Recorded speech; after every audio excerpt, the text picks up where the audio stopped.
A very warm welcome to everybody on behalf of Africa Investor to the first African E-Trade and RegTech Innovation Leaders Dialogue. My name is Hubert Danso. I'm the chairman of Africa Investor and the African Union's Continental Business Network, and I will be chairing this dialogue today. I'd first of all just like to thank each of you as leaders for making the time for this African E-Trade and RegTech Innovation Leaders Dialogue, and also for your tireless efforts to protect and grow our increasingly fragile global trading system, which is going through a number of challenges, and at the same time is under, as we know, severe attack from the COVID-19 pandemic. Colleagues, we have three core objectives for this African E-Trade and RegTech Innovation Leaders Dialogue today. Firstly, to assess the impact of COVID-19 on the African Continental Free Trade Area's plans, and to explore and discuss mitigating steps for this and future pandemics on the continent. Secondly, to advance Africa's e-trade implementation by generating concrete policy recommendations and best practice to assist our policymakers keep pace with global trade innovations and trends. And thirdly, to build a collaborative leaders brain trust and collaboration for us, principally initially, to work with regulators to help them solve pressing regulatory issues and mobilize the African trade ecosystem to act in the event of changes to regulation.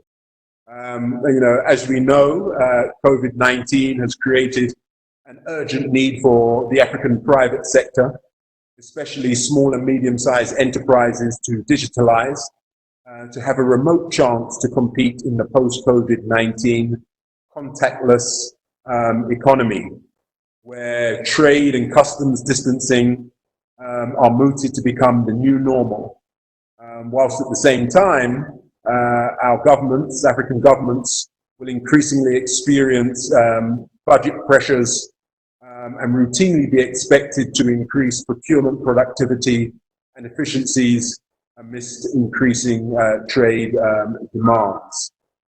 As we know, trade facilitation through data and insights will be critical in the reconfiguration and restoration of post-COVID-19 regional and global supply and value chains.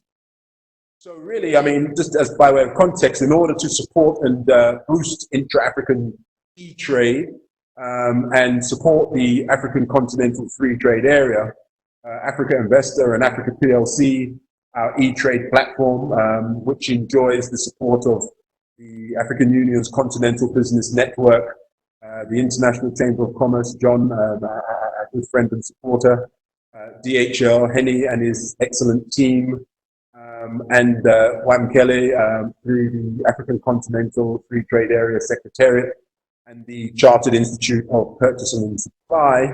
We're very pleased to be able to host this first African E-Trade and RegTech Innovation Leaders Dialogue, with the goal, as I mentioned, to really build a collaborative brain trust to advance e-trade regulation and innovation across the continent to boost intra-African and global trade flows. I think, as you know, bridging that trade information gap by processing and transforming public and private sector data into valuable intelligence to increase trade is a very expensive and complex exercise, particularly for the more cash-constrained administrations on the continent, especially those using obsolete technology systems and in some cases practices linked to those systems. So one thing is clear, that is that innovative partnerships and collaboration with the private sector and international organizations will be critical, which is why I'm delighted to have each of you participating and committed to this dialogue. By way of introduction, we have Wamkele Mene, who is the newly appointed and first Secretary General of the African Continental Free Trade Area Secretariat on the line, and that will be speaking. We have John Denton, who is the Secretary General of the International Chamber of Commerce in Paris. We have Cunio Mikuria, who is the Secretary General of the World Customs Organization. I'm hoping that we'll be able to hear, although I understand we won't be able to see, Mr. Agar, Yonof Frederick Agar, who is the Deputy Director General of the World Trade Organization. We also have the export insurance and risk and finance community with us through Vinco David, who is the Secretary General of Bern Union. And we have our frontline private sector operator by way of Mr. Henny Heymans, who is the CEO of DHL Express Sub-Saharan Africa. So the format, well, first of all, you're all very welcome. And we're looking forward to a good and frank discussion of stakeholders and collaborators.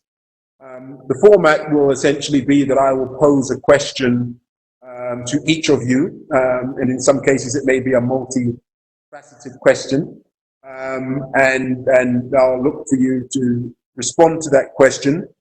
And then once everyone has responded to the question, then we will open up for a dialogue at the end.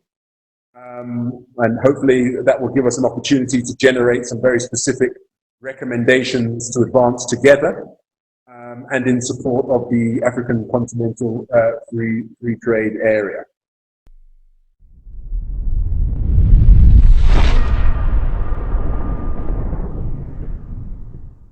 I would just like to thank each and every one of you for your time and your contribution and your commitment. I take it that if I heard everyone correctly, we are agreed that we are going to continue to form a brain trust, the base of a brain trust, and that we can find different ways to collaborate and share information and reconvene on an as-needed basis to be able to advance and tackle some of these particular issues. So with that said, I'd like to allow you to go back to your families, hopefully at this time. At least it's that time in South Africa. And I certainly look forward to, after consulting more closely with Wamkele on some few projects or few areas of priority that we can work with each of you on and work together as a collective to take forward. Hopefully we'll reconvene another forum dialogue to be able to talk about next steps. So with that said, gentlemen, I bid you all a good rest of the day and look forward to staying in touch. Thank you very much. Doing business in Africa. You can't afford to be without Africa Investor.